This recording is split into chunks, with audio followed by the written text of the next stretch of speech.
រុនសួស្តីប្រិយមិត្តអ្នកស្ដាប់ទាំងអស់គ្នាដែលកំពុងតាមដានស្ដាប់ការផ្សាយចេញពីវិទ្យុរបស់យើងខ្ញុំក្នុងគណៈពេលនេះខ្ញុំបានគិតថាប្រហែលជាមានប្រិយមិត្តខ្លះកំពុងតែរៀបចំខ្លួនទៅជួប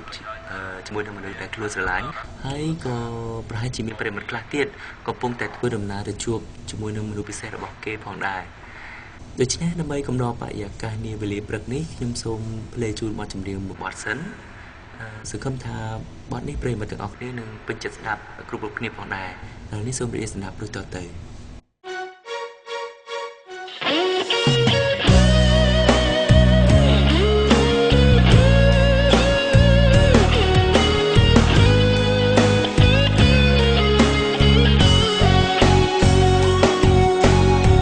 ឆ្នាំninh ninhអាយុ15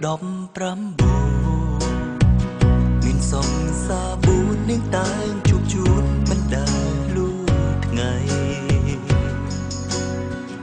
សងសាទី1ឈ្មោះថាភក្តីទី2ឈ្មោះរៃទី3ឈ្មោះរៃទី4ឈ្មោះរាទោះបីប្របួនស្នេហ៍ស្រីតែម្នាក់តែគេស៊ូមិនខ្លាចប្រអាចាំថ្ងៃណាដែលនាងជ្រើសយកតែមួយនាងថាពេលនេះស្នេហ៍មើលចិត្តស្រីបងទាំង4អើយសូមកុំព្រួយ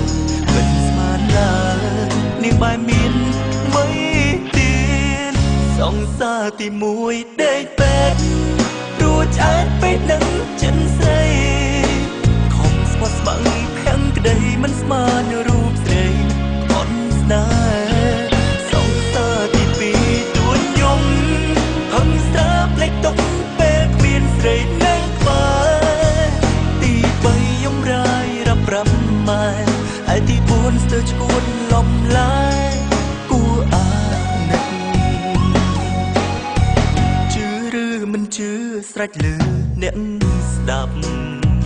ខ្ញុំច្រៀងរាយរំក៏ព្រោះតែធ្លាប់មានរឿងរ៉ាវពិតស្នេហាមួយនេះគឺព្រមខូចចិត្តអ្នកស្ដាប់ជួយគិតចុងក្រោយជីវិតទៅជាយ៉ាងណាទោះបីប្របួនស្នេហ៍ស្រីតែម្នាក់តែគេស៊ូមិនខ្លាចរអាចាំថ្ងៃណាដែលនាងជ្រើសយកតែមួយនាងថាពេលនេះស្នេហ៍មើលចិត្តស្រីបងទាំង4អើយសូមកុំព្រួយមិនស្មានឡើយនាងបែរមានមិនទៀតសងសាទី1ដេកពេករួចឆ្អែតពេកនឹងចិនស្រីខំស្មោះស្ម័គ្រភាំងក្តីមិនស្មានរូបស្រីខន់ស្នេហ៍សងសាទី2ទួនយំហឹងស្រាផ្លេចទុកពេលគ្មានស្រីនៅក្បែរទី3យំរាយរាប់5ម៉ែហើយទី4ស្ទើរឈួតលំឡាយគួរអាណិត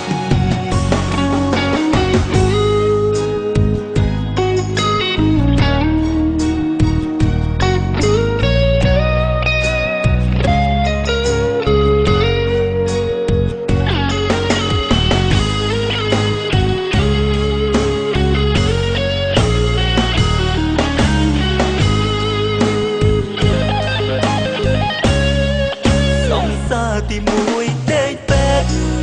រួចឆ្អែតពេកនឹងចិនស្រីខំស្មោះស្ម័គ្រភាំងក្តីមិនស្មានរូបស្រីអត់ស្នេហ៍សងសាទី2ទួនយំហឹងស្រាផ្លេចទុកពេលគ្មានស្រីនៅក្បែរទី3យំរាយរាប់5ម៉ែហើយទី4ស្ទើរឈួតលំឡាយគួរអាណិត5ម៉ែហើយទី4ស្ទើរឈួតលំឡាយគួរអាណិត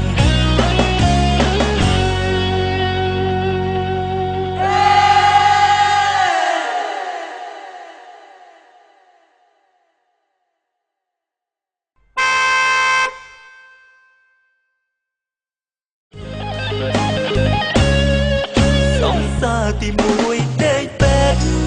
រួចឆ្អែតពេកនឹងចិនស្រីខំស្មោះស្ម